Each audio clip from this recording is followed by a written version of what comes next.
Hi guys, welcome to another episode. Today I invite my friend Bagas, he's from Indonesia, and my friend May, she's from Myanmar, to have a discussion to see the range of different opinions and culture on the topics of getting married or having a relationship. So this is today's episode and I hope you enjoy.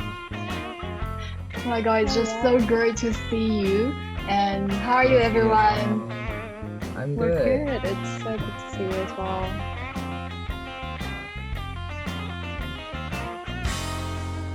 Hello, my name is Bagas Kumoroardi. You can just call me Bagas. I'm from Indonesia, currently living in the capital city, Jakarta. So I'm May from Burma, Myanmar. Um, well, I'm living in Yangon, so if you come to Yangon, I'm here to drive you around. It's so great to have you guys here. It's just like recently I'm watching a TV show and it's quite popular here in China. It's called Nothing But 30. It's about like exploring the confusion faced by some Mm-hmm. kind of women living or striving in big city like Shanghai, and they're all turned they're like 30-year-old. There's lots drama going on, like husband cheating, and you happen to find a boyfriend who prefers open relationships, and also you have like the pressure from your parents rushing you to have a baby.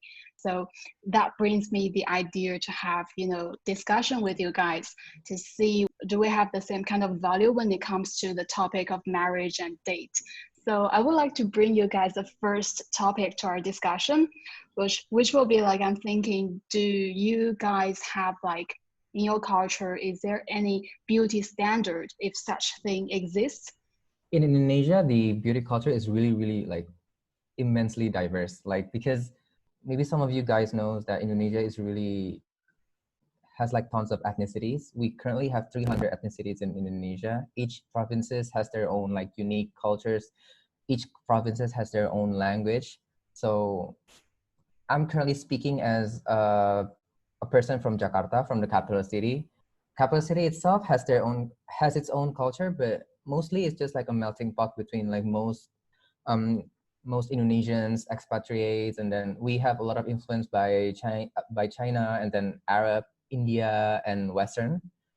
Recently, Korean standard has been implemented in our daily like beauty standards, I guess.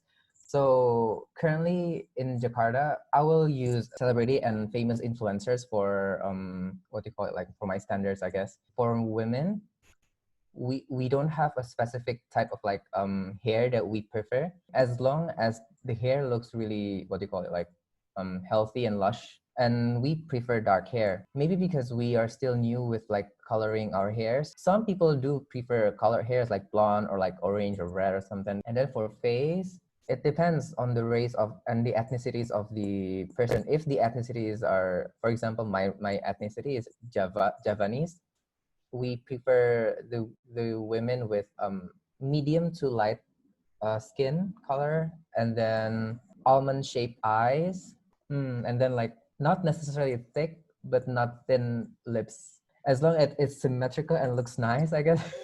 Nice eyebrows, nice, what do you call it, like eyelashes, slim figures, not short but not too tall, around like 155 until 167 centimeters, I guess.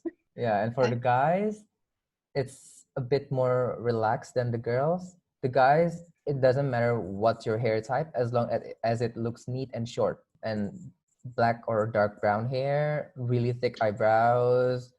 Recently, people are really liking smaller eyes because of the Korean beauty standards, and tall 175 centimeters is all fine, because Indonesian generally are really short. Like our average height for guys are like 162 until 165 centimeters, and for girls it's 150 to 155. So above that is already good. Yeah, yeah, I think it's kind of interesting. Like you bring so many like detailed descriptions. Really. Yeah.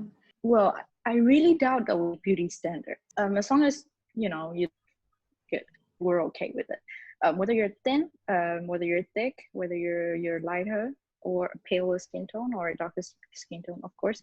But if you ask me what is more preferable in general, it would be obviously lighter skin tone. I'm a bit brown for mine, for the standard in my country. Well, that's it. we have a diverse beauty standard. Actually, you were mentioning like the celebrities, how they dress stuff. I noticed like there is a kind of change in how Chinese celebrities, like how they dress themselves, like for the past 30 years.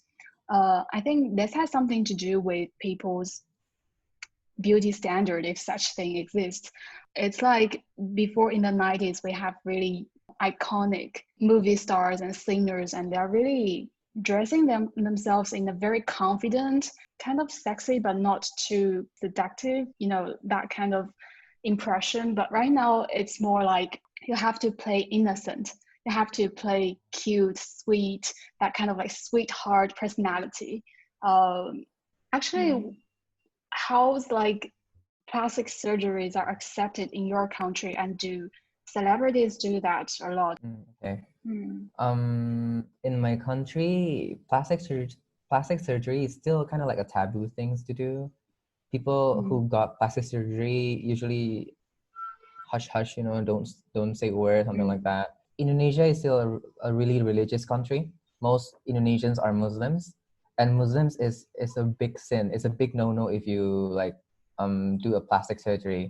But of course, like some people do did plastic surgery in Indonesia, especially celebrities, or like if their job needs appearance wise, maybe they'll They do do. plastic surgery. Mostly girls, and mostly are they did their nose, because most Indonesians their nose are a bit flat. So I think that's the maybe it's case for Asian. I think that's the case for Asians. Mostly are like a bit flat, so they want a bit like pointy, I guess. And then, but mostly women do their boobs a lot. They increase their size, not too much, just a bit. Other than That's that, maybe cool. just a minor like the thing that you can get from dermatologists, filler, Botox. Colors. Yeah. That's all. So how's it in I Myanmar? think it's somewhat of the same. I think it's some of the same with Indonesia. 3 years ago, plastic surgery started to become a thing in my country. It's not that everybody can do it.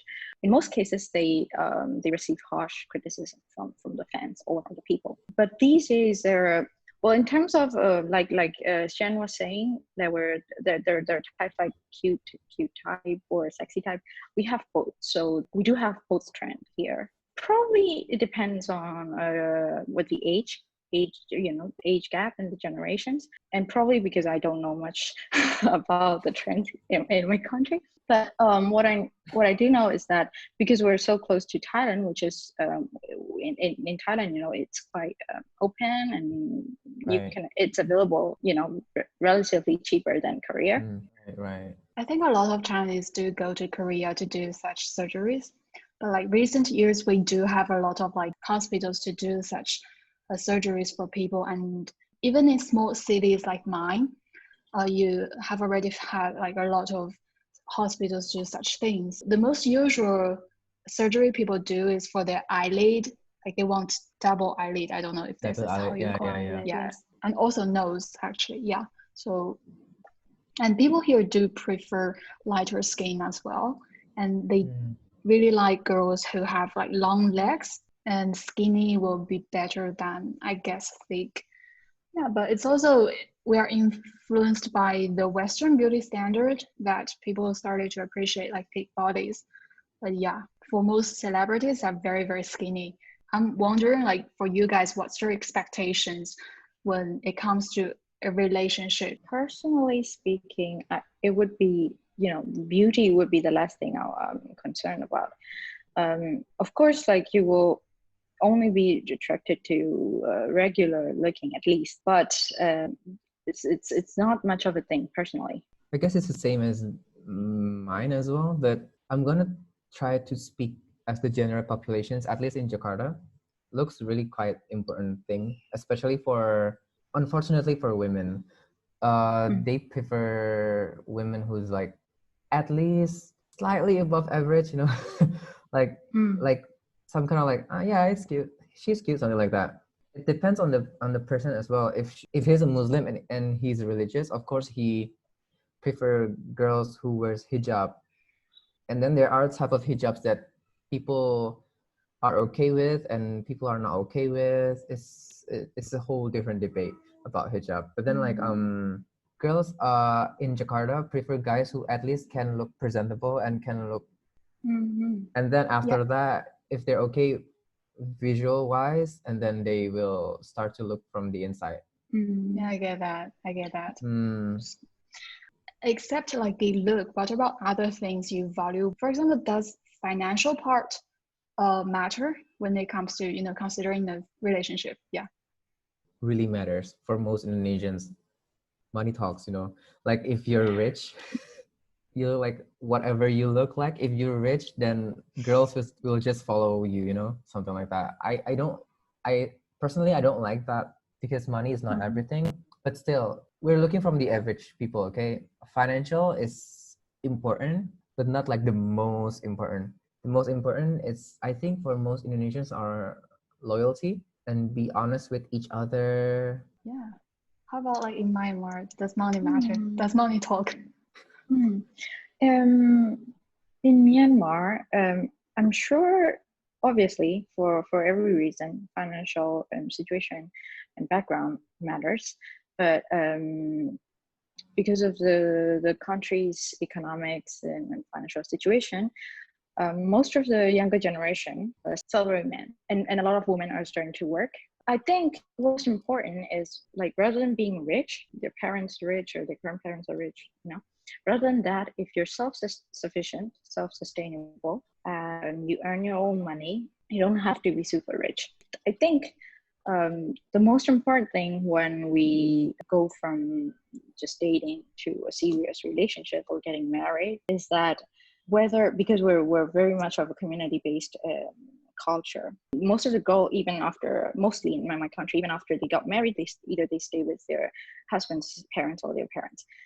So in that situation, you have to make sure that your husband gets along with not just your parents, not just your family, but also with your relatives. It's so important because with the relatives, we not only meet like once a year or twice a year. So it's not just your value matters, but also people in your family, their opinion actually matters a lot. Yeah. That's what I think. I hope I'm speaking for the whole country. Now that you mentioned about families' opinions also matters, I think it's the same in Indonesia as well. Well, it depends on the culture again, though. But in Jakarta, a family really matters. I think the order are like attitude, loyalty, values, and then religion, family, financial. All right. So the financial part, like here in China, it's like I guess it's kind of more or less the same with what you guys just talked about. Like it is a part, it is an important part. And I think for some girls or boys, the financial part for them to consider when it comes to a relationship is more like when they start to think if this person is independent enough, like May just said, like self-sufficient. So there's like an internet celebrity, like the first generation internet celebrity in China. Her name is Poppy, and she's very popular on. Do you guys know Weibo? This platform is kind of like the Yeah, equivalent for Twitter. Yeah, so she was like introducing her life a little bit, and we know that she got married with her husband, but their family never met each other. So their opinion is that, you know, I'm getting married with you, it's just this person, I'm not getting married with your whole family. So that's why I don't have to, you know, get along with your family, because sometimes it's really hard to get along. And it is because I love you or you love me that you really tolerate my temper. So that's why they chose not to see each other's family. It's kind of a extreme example or case, I'll say, because it's not the usual case for a lot of people. I guess in Indonesia, it depends on the family again. Some family prefer their kids to stick with the family as long as possible. Like one of the example is my mom. That my mom is trying to learn accepting the fate that your son and your daughter will have their own family, kind of thing. Yeah. Yeah. And but a lot of families are still like that. Like they really cling to their kids. It's just because I think Indonesians really value families really high. Like they think family is an important things to be in a decision making, I guess. For example, like if you're working and then sometimes some companies still needs a permission from your parents that you are going to work with them, something like that. Mm. But not all, but some companies are still doing that. Or, yeah, like if people date in your country, how do they start? How do they meet each other? Um, it depends on the culture as well. The big cities tends to have like a similar culture, I guess. I think lately people met online from dating apps. Tinder is the big player here in, at least in Jakarta. Yeah. Almost everybody use Tinder. The before these apps, mostly people met from like, oh, I have a friend who is single and here's his or her picture. Do you like him or her? Or maybe just an accidental, or maybe your family, what do you call it, try to make one. Matchmaking, Arrange. Yeah, arranged marriage. matchmaking. Yeah. And then the dating cultures in Indonesia, it's quite modest, if I must say. Sex outside of marriage is still a really, really taboo thing. But in big cities, I think a lot of people already did that. It's just a hush hush situation. It's just the same with plastic surgery. Mostly guys and girls will date outdoors. For example, go to theme park, go to shopping Yeah. malls, go to diner, and then eat together. Anything really. Mm, that's And then good. like the thing that holding hands is okay, hugging is okay, kissing cheeks is okay, not lips. If you want to kiss lips, privately, kind of like that. Yeah. How about you, May? How about you? Oh, I've thought about it. I think in my country it depends on generation. So probably in my parents' case, they in my parents' generation, so most of the boys they have to chase the girl. We literally use the word chase in Burmese to say this. Chase the girl Same. for sometimes years. Ah, If you're devoted to this person, you're not even in a relationship, but you have to chase that person for years in order to get the love back. Most of the time, they write letters and drop them like secretly in their desk or in their basket or in their bags. It was quite romantic, but very passive from both sides. So from that generation to my sister's generation, where they become the internet started, the telephones, and you have your own mobile. Mostly everything starts with asking your phone number so you can text. And then there is G Talk, Google Talk, and you chat online. And then nowadays, I think just like Vegas told us, we have a lot of dating websites, dating sites. So I think I'm not sure because I've never really used Tinder. I think there's so many people in my city at least they meet online. When you're in a relationship, the dating culture goes from just going to places just like Vargas told us, because we live with our parents, so they can't really meet privately, and the sex before marriage is quite condemned as well. Shang, you're still mute Oh, your. sorry. I just noticed that. Yeah. So I was saying how people start to date in China. It's more like, I guess I really understand what May were talking about. Like guys need to chase a girl, to do a lot of things to attract this girl's attention and to confess himself and to just to impress her. And it's really a thing. I think when I was in high school, and I think it's still a thing right now. Like you can tell from the TV shows that were popular when I was in high school, especially like there are a lot of Taiwan TV shows that are very popular in mainland, and the plot is always like the guys had to chase for a girl and like to confess his feelings in some like crowds, some big gestures, and we consider that very romantic at that time, but nowadays it's just like cringy. As for how the date is, I guess like before it's more like what Bagas were saying, like going to movies, having dinner together. But like now for some big cities, people are working, right? And sometimes they will just like to live together.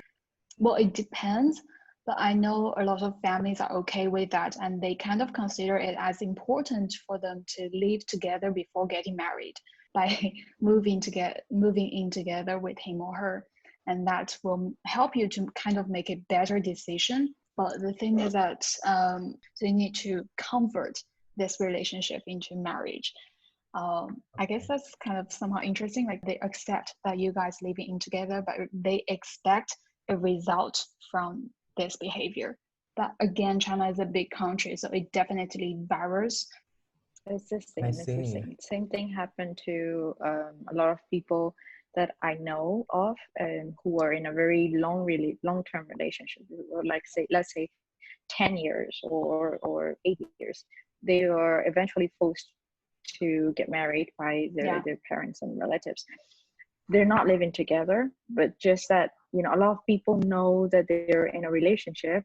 So, you know, eventually you're supposed to just get married, you know, Right, because right. it's like get a license to, you know, to be with together already, like official license, not just, Yeah, you yeah. know.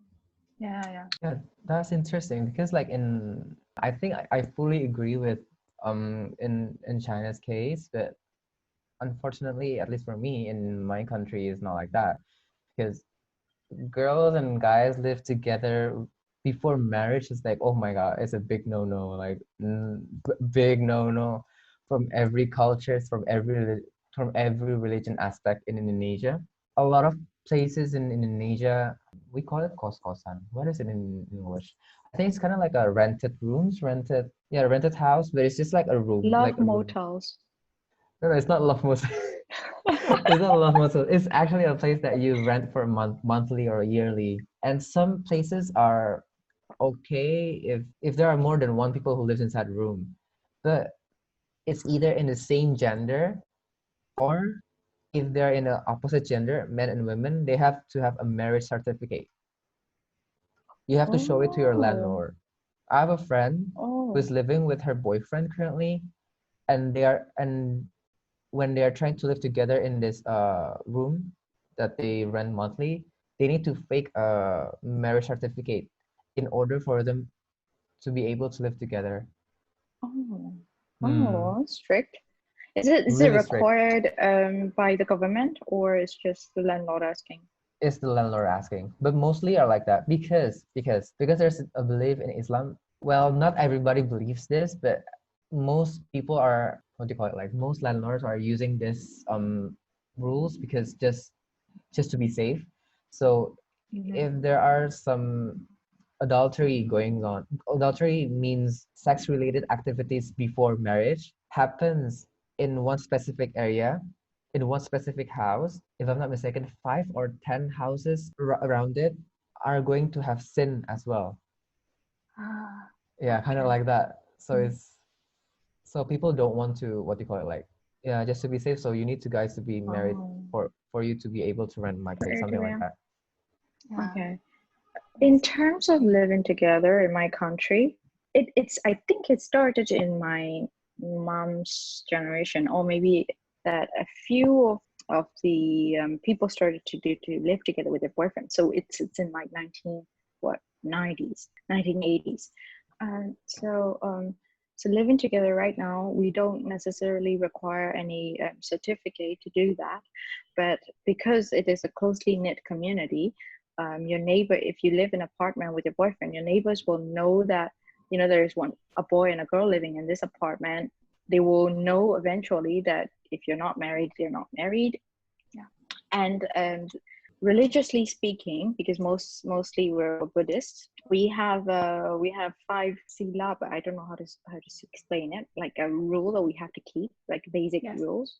So Mhm. like not killing, not lying, not stealing, not drinking alcohol. And the last one, not the last one, something in the middle, it's not cheating. So basically it's just saying that you can't cheat or you can't rape. But if there's two party who consent to the physical relationship, and they're free and single, then they can.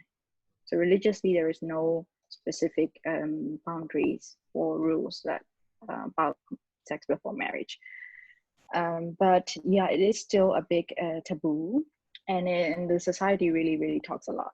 You know, there is this meme, like Asian meme, where your neighbors just checking you when you come back home, when you go out. Yeah, It's really true in I my think I country. saw that memes before. Yeah.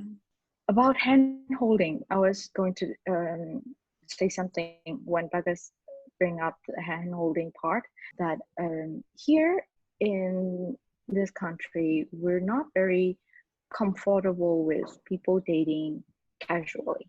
So if if you're gonna date, you're dating, you're two or together, you're a couple. If you date casually and like an open relationship, it's not okay. It's not okay for your image. It's not. That's what the society believes. And so like when you hold hand in public, and let's say you meet someone you know in the street, then you're supposed to introduce her. You have to accept that in this society you two are a couple now. You're not supposed to just break up easily. Hand holding is a different it's another step. Yeah, it's actually interesting to talk about how people break up in your country. How do people break up, or say even divorce in your country? Does like family decision or get involved a lot? Okay, at least in my country, it's case by case basis. So if it's just like a relationship before marriage, if their family doesn't really see the relationship as that serious, even though they already in a relationship for quite long, then it's up to them. If they want to just break up, then break up. And but then like if families already play a really really big part in their relationship even before marriage, their family will be like, oh really, you're going to break up? Is that okay? How about his or her side of family said, if it's going to be okay if you guys are going to break up, something like that. But then it's different case if they're already married. A family is really really play a really important role, because like if you guys married, it's basically marrying their family as well. Well, it depends on the case. If their family see there's a, especially if there's violent and then like there's a misconduct from either the wife or the husband, then of course the family will really really understand if they're going to divorce. But then like if they see nothing wrong with it, they won't really see the divorce as a really good option, especially if they already have a kid. That's a really different case, because there's a law protecting the child, something like that, right? Of course. And then Yeah. from the law perspective, if you're going to get divorced, you need to go to a court, your local court at least. Well, break up in a relationship in a casual or dating stage, there are times when family involved a lot. So, for example, if you don't like the girl who your son is dating, um, mom or dad might force their son to break up in some way, or their children stay in secret, so they don't tell their parents who they're dating with. It's okay if you break up with your boyfriend or girlfriend just because you're not in a happy relationship anymore. It's okay for the parents. They wouldn't force you. I'm sure they wouldn't force you to be in that relationship again. And when it comes to divorce in my country, it is such a no case. I have heard of the stories from a lot of wives, because I do this mental like a consultation during COVID quarantine period. So I've heard from my country, there are so many wives who are facing the husband cheating, and divorce is not their options. They just want someone to tend to their problems. Most of them, the culture of women working outside earning their own money, it's not that common. It's common in my city, but it's not that common in any other part of the country. So it's like most of the women literally go from their parents' house to school, to university, then to their husband's house. They have never been to anywhere else. They have never worked in their whole life. So they're very dependent of their parents or their husband. So to divorce, especially when they have children, it's just no. If the society or your own relatives and family know that your husband is cheating, they wouldn't encourage you to divorce. It's worse if you have children. I personally disagree very much with that idea, but that's what it is in our country. But it is changing, of course, and we're accepting divorce much openly lately, because everyone deserves happiness. Right. How about from the legal perspective in your country, mate? Is it legal to divorce, to get It divorced? is, of course, Oh, it is. okay. You can just sign a Mhm. divorce paper valid, and then they will the court will prove you as a divorced person. If you come from a divorced family, then it's a black spot for you in your dating life. It's just a crazy culture thing in my country that I also don't agree with. It doesn't mean that you will also divorce because your parents divorced. It doesn't mean that. I think here is like people do judge you if you say you're divorced, or if you say your parents are divorced. But also I think it's like individual cases. Also I think it's very interesting that you say financially, like there is a condition for you to get divorced. Like if you are not independent, it's hard to make such decision. Here like job opportunities for females are quite all right. I'll not say it's definitely equal, especially under the one child policy. A lot of families, they only have one child, especially like how economic developed. People don't really care much about that. And for example, if a girl graduated from a university, their family will still prepare, if it's possible, their family will still prepare like an apartment or cars for them to help them get their independent life start. Also, like for example, in Chinese society, we expect the guys to buy an apartment or a house before getting married. But at the same time, from the girl's family, they also think it's important for their daughter have their own place, just in case like this guy did something wrong to her, like this girl still have a place to go. So they do take care of that. But I'm talking about like more wealthier family for sure, because there's a lot of people in China still in poverty. So it might be different cases. I see. That's interesting. I think it's the same in Indonesia as well, in China. The same as if it's a guy, then before marriage, it's better if they have place to live. I think it probably depends also on the age where you get married. Kind of, yeah. If it's like in your 30s, then of course people will expect you to have a house already, or like an apartment or like a land or something. They will judge you if you're in your 30s and you still live with your parents. Oh, is that so? In my country, you still live in like with your parents until they pass away. If your parents, most of the parents in my country expects the children to live with them forever. So whether they're married or not, it's not like you can't have your own house. You can.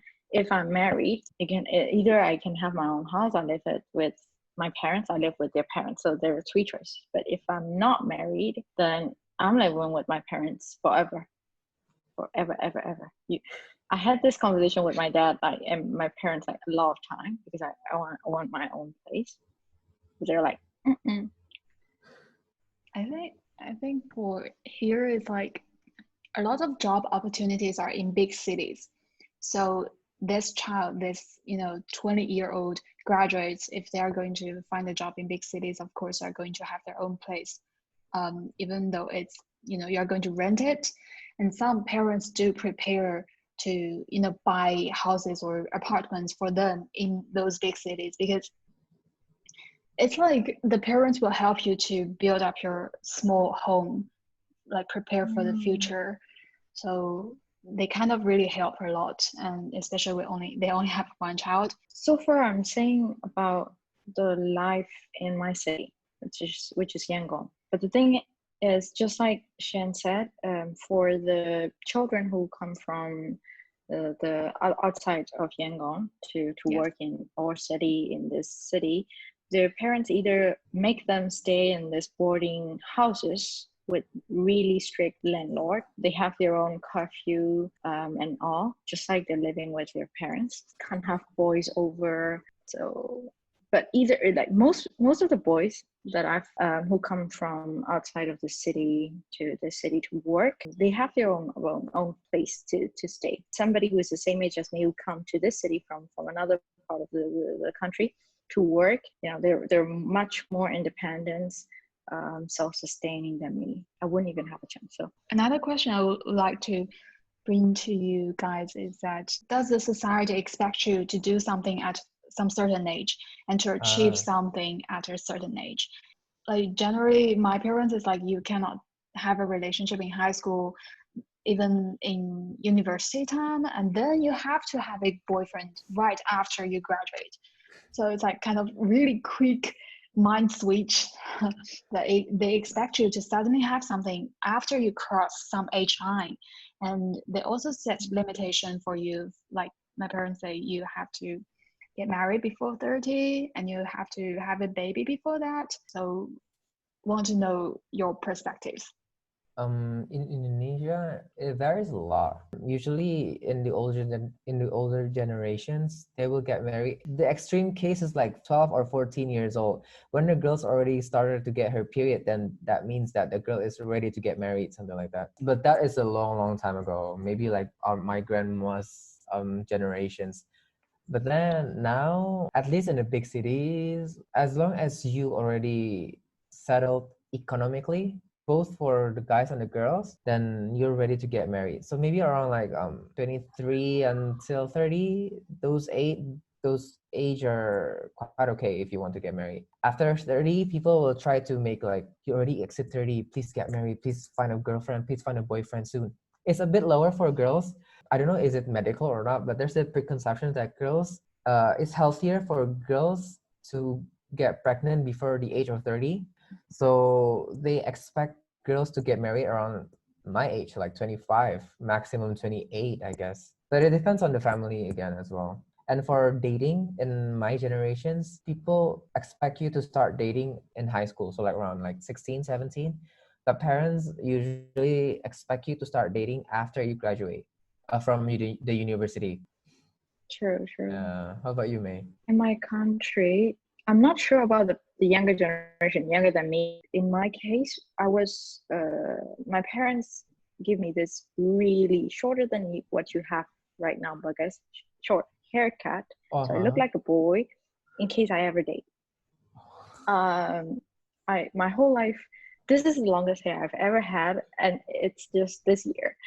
My whole life, I had this really short hair in case I ever date, because they think that if you start wearing makeup and have long hair, then boys will be interested in you, and you will get, you know, you'll be, interested in boys, and you'll get into a relationship and stuff. So I wasn't allowed to date until I finished my high school. When I turned 22, 23, like 21, 22, 23, it was fine for me to be in a relationship for my parents. And you're supposed to get married before you turn 30, just like Becca said. And then suddenly, just like Shin said, where is your boyfriend? Get a boyfriend, get married already, you're too old.